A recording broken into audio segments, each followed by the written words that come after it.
हरित भविष्य की ओर बढ़ते कदम, डॉक्टर घनश्याम पांडे। पूर्वांचल राज्य ब्यूरो, सुनील मणि त्रिपाठी की रिपोर्ट, गोरखपुर से। गोरखपुर नवल्स नेशनल एकेडमी के प्रधानाचार्य डॉक्टर घनश्याम पांडे ने बच्चों को प्रकृति से प्रेम करने का आह्वान किया और बताया कि अधिक से अधिक मात्रा में हमें पेड़ पौधे लगाना चाहिए। उन्होंने बताया कि पेड़ों से हमें ऑक्सीजन, फल, फूल, कागज, औषधीय जड़ी बूटियां और मसाले प्राप्त होते हैं। डॉक्टर पांडे ने बच्चों को अपने जन्मदिन के नमस्कार, मैं पूर्वांचल राज्य ब्यूरो सुनील मणि त्रिपाठी। पेड़ों को बचाएं ताकि आज की आने वाली पीढ़ियां हरियाली को देख सकें। पौधे हमारे पृथ्वी का हृदय हैं। एक स्वच्छ एवं हरित राष्ट्र के लिए प्रयास करें। एक पेड़ लगाएं और अपनी विरासत को बचाएं। ये रुस्तमपुर में फुलवरिया में नवल्स एकेडमी एक इंस्टीट्यूट है, जहाँ पर हमको लगता है कि गोरखपुर में तमाम इसकी शाखाएं हैं, जहाँ बच्चों को उच्च कोटि के सहायक अध्यापकों के द्वारा शिक्षा दी जाती है। विद्यालय के प्रधानाचार्य डॉक्टर घनश्याम पांडे हमारे बीच में उपस्थित हैं। अभी कुछ ही देर पहले यहाँ पर योग शिविर का एक कार्यक्रम संचालित किया गया, जिसमें हमारे डॉक्टर अनिल का काफी योगदान रहा और हमारे बीच में सनराइज सेवा संस्थान के डॉक्टर शोभित श्रीवास्तव जी, जो पर्यावरण के प्रति लोगों को सचेत करते रहते हैं। विगत एक महीने से जो सघन अभियान चलाया, निश्चित रूप से आप बधाई के पात्र हैं। आइए, हमारे बीच में प्रधानाचार्य जी मौजूद हैं। किस तरीके से बच्चों को शिक्षा दीक्षा दिया जाए कि पेड़ों को, जो हम लोग पौधे लगाते हैं, उनको बच्चे स्वच्छ रख सकें, संतुलित रख सकें। क्योंकि हमने देखा था कोरोना काल में ऑक्सीजन के लिए कितने दर लोगों को भटकना पड़ता था।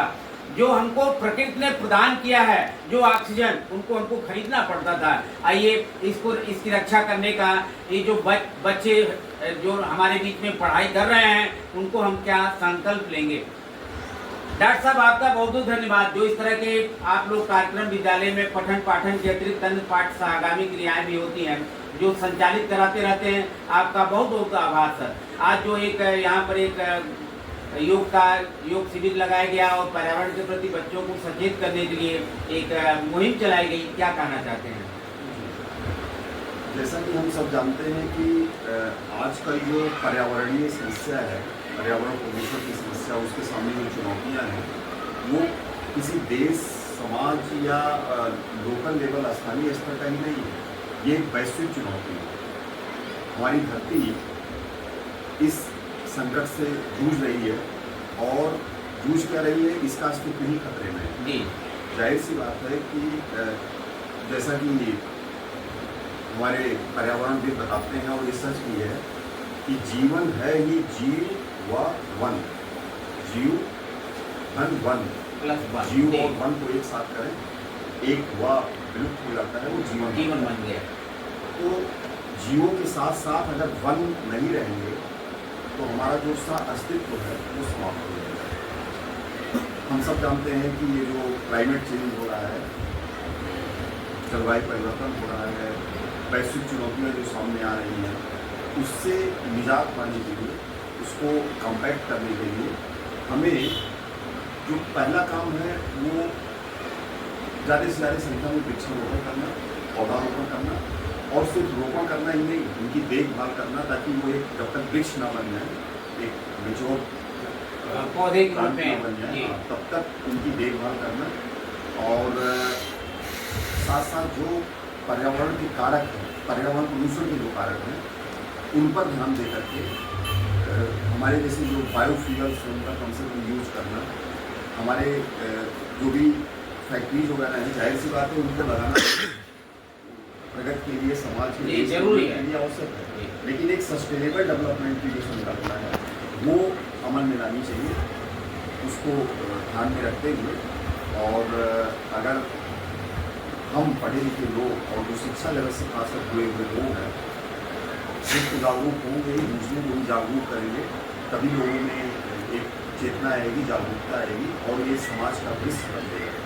डॉक्टर साहब, एक बात, जैसे बच्चे जो जन्मदिन मनाते हैं, हमारे दिमाग में एक सुझाव आया कि बच्चों के जन्मदिन पर तमाम लोग पार्टियों का आयोजन करते हैं, तो क्या कुछ ऐसे विद्यालय में हम उन बच्चों को ऐसा प्रेरित करें कि अपने जन्मदिन के अवसर पर एक पौधा अगर लगाते हैं तो निश्चित रूप से भरपूर मात्रा में ऑक्सीजन, फल फूल, दवाइयाँ, कागज इत्यादि चीजें मिलती हैं।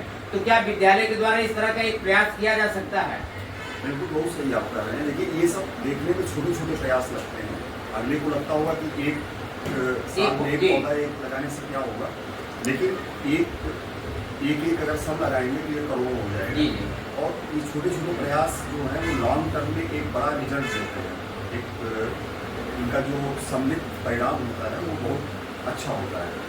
हमने जैसे अपने स्कूल में एक छोटा सा अभियान चलाया। मैंने बच्चों से कहा कि मैंने देखा कि छुट्टी के बाद जब बच्चे निकलते थे क्लास से तो उनके बॉटल में जो पानी बचा होता था वो ऐसे ही फेंक देते थे लोग। मैंने कहा कि बेटा पानी फेंकने के बजाय किसी पौधे पर क्यों गिराओ। पानी अगर वो बॉटल में गिराना है तो तुम्हारे लिए अनयूज है तो उसको किसी पौधे पर गिराओ। और हमने देखा वो बच्चे अमल करते हैं जी। इससे उस पानी का सदुपयोग हो जा रहा है, पौधों की सिंचाई भी हो जाती है। तो ये देखने में एक छोटा सा काम लगता है। तो बच्चे शुरू में सोचे होंगे कि हो सकता है उनके मन में ये बात आई हो कि अरे ये थोड़ा सा पानी उसी से 2-4 घूंट होता है, इतना गिरा देने से इधर उधर क्या फर्क पड़ेगा। लेकिन जब वो लगे ऐसे 20 बच्चे अगर गिरा रहे हैं और आधा बॉटल पानी है तो 10 बॉटल पानी हो गया। तो ये सब छोटे छोटे प्रयास करने चाहिए और निश्चित रूप से उसका परिणाम सामने आएगा जो सकारात्मक होगा और बच्चे सीखेंगे। बहुत बहुत धन्यवाद। निश्चित रूप से आपने जो बताया कि एक छोटा सा प्रयास, सरकारें तो प्रयास करती हैं लेकिन समाज में हम लोग रहते हैं, अगर एक छोटा सा प्रयास करें तो हम इसका संतुलन बनाए रख सकते हैं। डॉक्टर साहब आपका बहुत बहुत आभार जो आपने समय दिया हम लोगों को।